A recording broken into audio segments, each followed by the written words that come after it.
get started. So I'm Mrs. Rice. For those of you that don't know me, I do know a few of you in here. This is personal finance. And let's see, just a little bit about me before we do go ahead and get started. This is my 7th year teaching in Benicia, and then I think my 3rd or 4th year with personal finance. And before Benicia, I taught in Vallejo for 5 years, so it's my 12th year teaching. I have 2 kids, a 3-year-old son and a 3-month-old daughter. So you will probably see and or hear them somewhat regularly. I try to get them content before we get started, but it doesn't always work that way. As well as I have dogs that like to bark if a package gets delivered or somebody walks by. So I might just randomly mute it sometimes when they start barking to get them to calm down so you don't have to listen to it. Just kind of warning you, that's life and what we're dealing with right now. I'm sure most of you, some of you probably have things going on at home as well.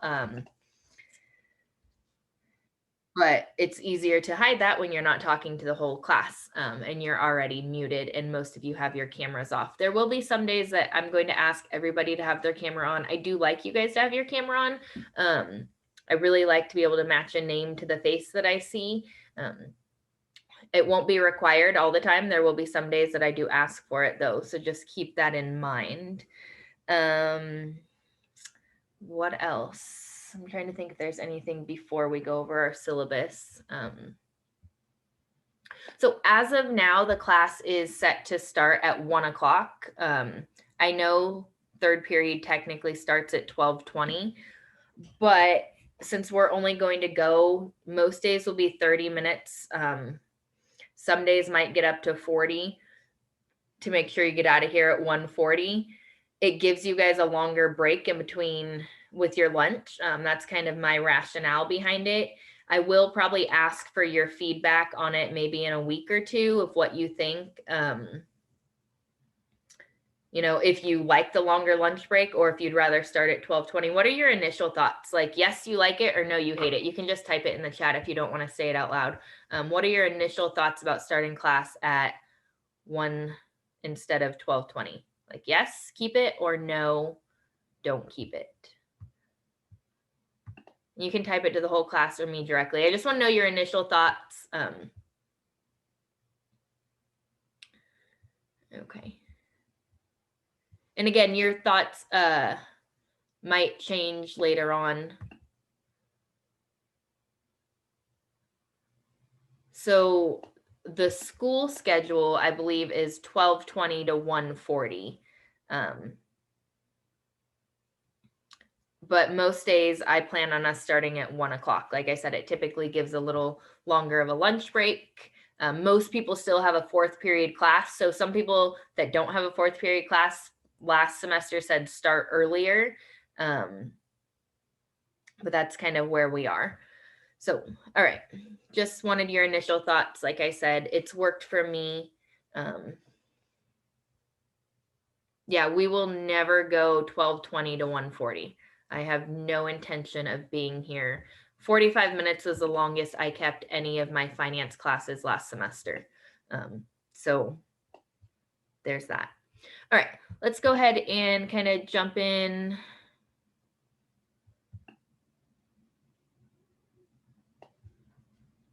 I saw a question in the chat. I will get to that in just a minute.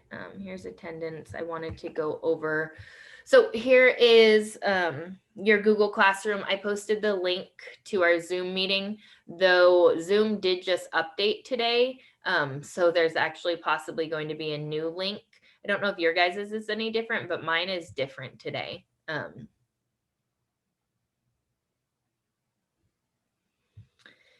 So your syllabus is here. I also emailed it out, but I just wanted to kind of go over it. I'll make this a little bit bigger for you guys. So personal finance, we want to give students an understanding of how to use mathematics to make wise financial decisions and manage their personal finances.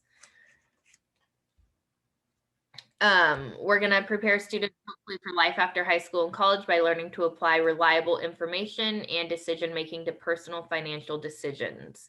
So we're going to look at a career plan, potential income, a budget, credit and debt, investment strategies, and things like that.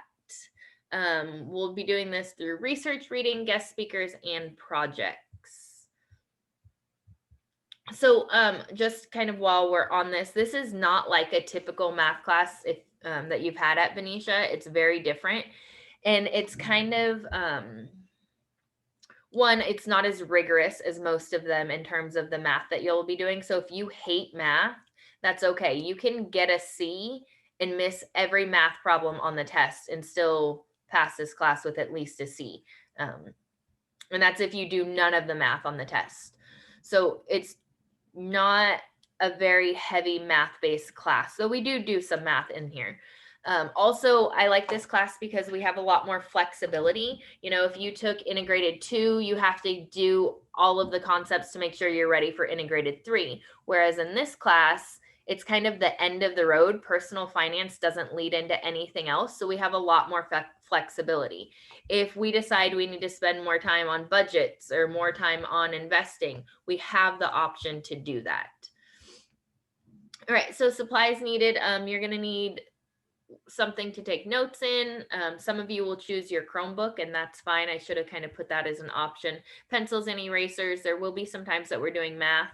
A highlighter, which if you're doing it on the Chromebook, you can just highlight with in your doc, and then a calculator.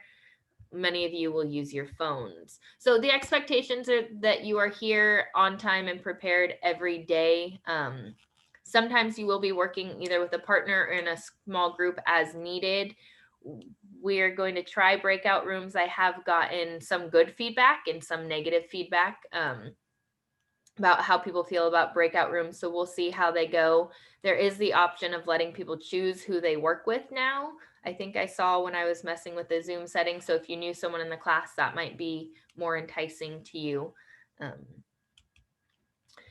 Assignments. So typically your assignments are going to be 10 points, 5 points for the work that we do in the class, and 5 points for your homework. If it involves math problems, you need to show all of your work. Even if you're typing it, you need to type out all of your steps. If you're absent, you have an additional day to complete the assignment. But you're also responsible for anything we do in class, like the notes. So I will be recording. I don't know if you guys can see, I'm recording now. So your class will be recorded, and then in your kind of weekly agenda in Power School, I will post the link to the class. So I have finance actually second, third, and fourth period. So I'm just going to post one of them. Maybe one class goes better than the other.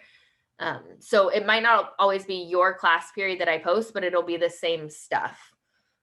With that being said, it's also the same Zoom link. So if for some reason you need to come back and ask me a question, or maybe one of your other classes got out early and you have time to kind of jump in another class, or on Friday during access, if you need help on something, it's the same link for all of my classes. So you guys can just jump in that way. Late work is accepted until the end of the chapter, but it is only worth 60% of the original point value. I may change that until the end of the progress report, which is every 3 weeks. Basically, that's there so that people aren't taking advantage and turning in like 4 weeks worth of work, 2 months later. I'm not going to grade all that, just kind of giving you guys a heads up. If you need extra help, email me or stay after class. You can type comments in Google Classroom, Classroom on your assignments. That's where I'm going to give you feedback, but I don't always see those notifications. Assessments are going to typically be at the end of the chapter, and as of now, they're not cumulative. We're not going to have a cumulative final. If we go back in person, that may change, but as of now, this is how it is. And some assessments are going to be in the form of a project instead of a test. Cheating, please don't cheat. I don't want to have to call home. I don't want to have to give zeros. I know it's really easy to cheat while we're online, but at least don't understand. Zeros. Sorry, my watch thought I was talking to it. So make your work your own. Yes, collaboration is encouraged, but that doesn't mean it should be the exact same. Last semester, I had some people turn in the same exact Google Doc with the same exact typos and then told me that it was their own. That's not the case. Yes, I know some of you are going to cheat and get away with it. I recommend that you make your work your own. Like I said, if you collaborate, fine, but make it your own. So half of your grade is tests or assessments, which could be your projects, and half is assignments. And then just be respectful, be present, and participate. And then be on time, prepared, and ready to learn. Shut out other distractions as much as possible. I know that we're dealing with different circumstances right now. I'm going to have distractions. It's life, and we just all have to be flexible and adjust to it. So any questions on the syllabus? So by the end of today, there will be a little link right under here under Tuesday where it will be the video from today. So what I want you to do next is I want everyone to get into Google Classroom if you haven't right now and click on this intro survey. And that's what we're going to take about 5 minutes to do right now. I'll kind of go through it with you and you can answer the questions as we go through it. So go there and it should kind of pop up like this.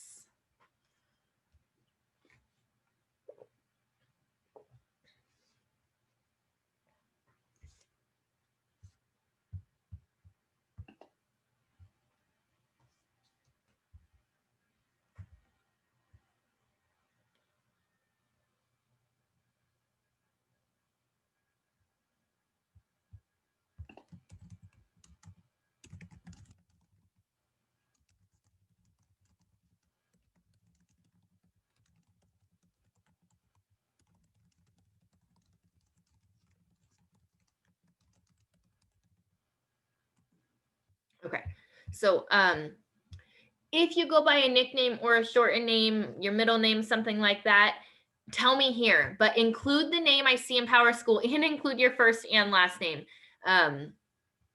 Because so put your first and last name that I see in Power School and then what you prefer kind of your name to be. For example, if your name is Jonathan and you prefer to go by John, something like that. That's what you type here. If not, leave it blank. All right, and then when do you prefer assignments to be due? Daily, weekly, which would be due on Friday afternoon, or weekly due on Sunday night?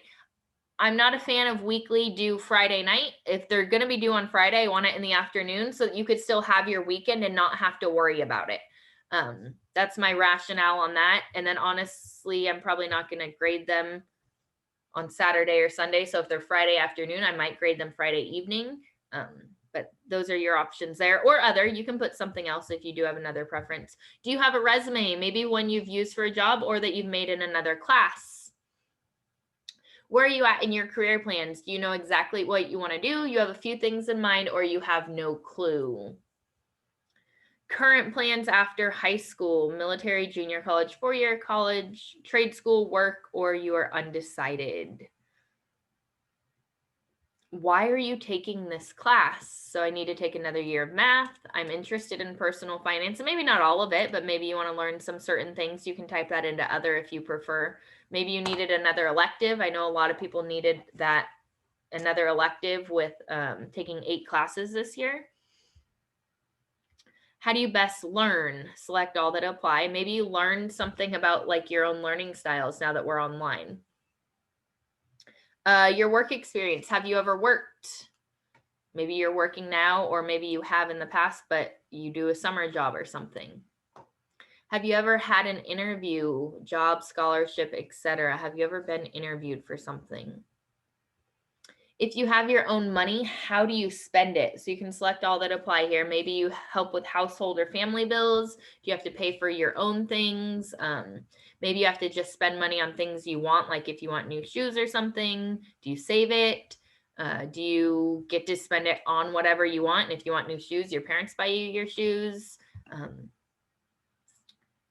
And then what's your experience with banking? Do you have your own bank account? Do you have a debit card on your parents' account? You don't have any experience, something else. And then this last one, what's been done in other classes to help you succeed? And this refers, so online classes, maybe not succeed, but could be something also that just you found made classes more enjoyable. So is there something that a different teacher did that made you more successful or made class more enjoyable? And in the same question, if there's something that's terrible that another teacher did and you just hated it and wanted last semester to end, you can tell me that here. Like, I think it's terrible when, so I'm very open to feedback. We'll do surveys somewhat regularly in this class. That way I can make adjustments and you guys can tell me kind of what you think needs to be adjusted. Maybe I won't have to do as many this semester since I did so many last semester, but maybe you guys feel differently. So a couple more minutes. It looks like I have 41 responses. We should be just over 60 if everyone in this class responds.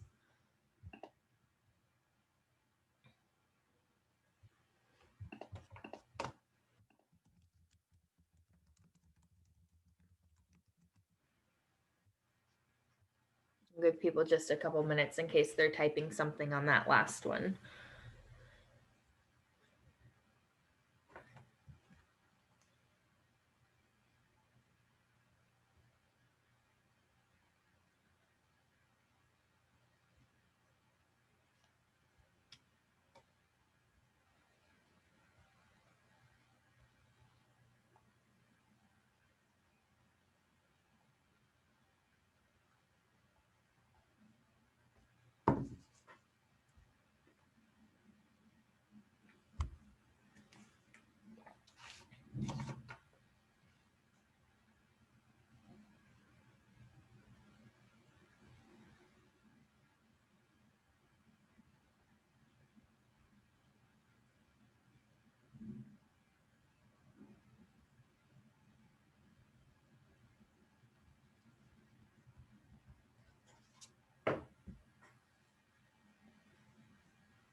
Okay, and then looks like most of you are done.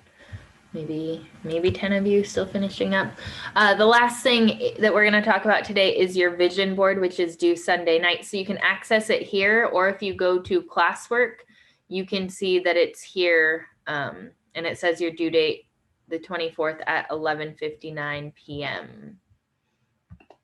So let me go ahead and open this. So your vision board project. So a vision board, also called a dream board, is a collage of words and pictures depicting your dreams and goals. Vision boards can serve as constant reminders for what you hope for your future and can represent what you are working towards. A vision board is a tool used to help you clarify, concentrate, and maintain focus on specific life goals. Your board will represent whatever you want to be, do, and have in your life. So there's no one right or wrong vision board. When you're making your board, these are the 4 things that you want to consider. So you can create quadrants so you don't have to. I'll talk more about the organization in a minute, but organize it in a manner that speaks to you and your personality or style. However you choose to organize it, make sure you get all 4 of these parts. So for A, imagine that you are old and looking back on your life. You have lived your ideal dream life. What does that ideal life look like? What did you achieve? What are you doing? Who is in your life? Where do you live? How are you living your life? You know, did you live in the city and retire in the country? Do you own your own home? Do you have kids? Do you have animals? Kind of what does your life look like when you look back on it? And maybe it's not something you've really thought about before, but now I want you to start thinking about it. For B, what are your passions and aspirations? What's the most important problem in the world that you'd like to help solve? Um, so, is there something going on in the world, a problem that you want to kind of help be a part of? What do you have other passions? Maybe it's not a world problem, but maybe just other things you're passionate about. What career, vocation, entrepreneurial endeavor will allow you to realize the life you've envisioned in part A and B? So, how are you going to make money? What are you going to do? And then for D, what further investment in yourself through training or further education do you need to make so you can have the career you envisioned? Um, so, do you need to go to college? Do you need to kind of, are you going straight to work and then you're going to work your way up? So what's going to need to happen to get where you want to be in the long run? So kind of your career long-term goals. And maybe you don't know exactly what you want to do, and that's one of the questions, but maybe you know you want to own your own company. Maybe you know you don't want to be a boss. Like I personally know, like as a teacher, we can't really move up unless we can become VPs or principals. That's not something that ever interests me. Like I don't want, there's more paperwork, all the discipline issues. I'd rather just deal with mine locally and not all of them. So kind of if you know something like that, what your goal is, some people want to be other people's bosses and have to deal with that. So what you're going to do is then, so think of those questions, kind of have your ideas in mind, search Google for pictures and words that are in line with your visions in the 4 quadrants or areas above. You can choose single words or phrases that represent these, and then create a collection of words and pictures that are relevant to each of those A, B, C, and D. So creating your board as a Google Slide, a Google Draw, or any platform that will allow you to submit to Google Classroom. If you prefer to do it on an actual presentation board, like a poster that you can keep in your room, that's fine. You would just take a picture of it and then submit that in Google Classroom. But I want you to make this in a way that allows you to constantly look at it in dreams. So if that means that you actually make a physical board and hang it up, that's awesome. I'd actually prefer you do that, but I know it's not feasible for everybody. But that's part of the reason this isn't due until Sunday is if you do need to go out and get a poster board or something, you have that option if you wanted to do it that way. And if you're doing it that way, you can cut things out of magazines, you could print them offline, whatever works best. Either way, whatever you choose, so once you go through your images, you start arranging them and your words on your first slide or whatever you do. It doesn't have to be a slide. I required a slide in the past, but I want you guys to have more flexibility here. Please consider putting a picture of yourself in the center of the board. This is about you and your dreams. So having a picture of yourself reminds you that this is all about you. It also helps me see what you look like. It's not required, but it's something that is nice, I believe. And then either way, no matter what you choose, you need to either add another slide or create a Google Doc with a bullet point or 2 for each section of your vision board to help me understand its meaning. So you need to kind of describe, so you get all your pictures and your sayings or your words for A, B, C, and D. And then separately, not on your vision board, but on a separate Google Doc or paper or wherever you do it. If you add another slide, that's fine. You would just then kind of put into words what each of those sections is. So just a bullet point or 2, nothing super lengthy. This is due again by Sunday at midnight. So down here, I kind of maybe should have talked about this or put it up top, but it says, I want this project to be your own and let it speak to you in a way that you need. You have a lot of leeway and freedom to create this in a way that doesn't feel confined or trapped. So if you want to make it some special way, do that. I'm not requiring slides. I'm not requiring quadrants like I did before. Do whatever works to you. Again, just make sure you add the answers to those questions, kind of A, B, C, and D, up here from number 1, that you describe what your pictures mean. And if you have questions, maybe you don't have them today, maybe you'll have them tomorrow or the next day once you actually get started on this. But that is your first assignment for this class. Again, due on Sunday, and you will turn it in Google Classroom, which I'm sure you guys have all done before. So you'll either turn in 1 or 2 documents, either a picture of an actual board with a document describing it, a Google slide, and then you could just add another slide for your explanation. Whatever is going to work best for you guys. Just make sure you hit all of those key elements. I think that's all we have for today. Is there anything that I may have missed that you guys can think of? If not, you're free to go. And again, I will see you tomorrow at 1 o'clock.